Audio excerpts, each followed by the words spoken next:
Siyempre, si Brent po una kong bibigyan talaga.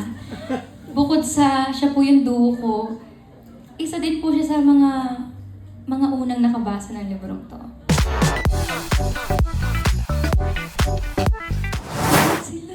Lahat sila, pinakauna. Shucks, baka may magtampo. Siyempre, si Brent po una kong bibigyan talaga. Bukod sa siya po yung duo ko, isa din po siya sa mga unang nakabasa ng librong to.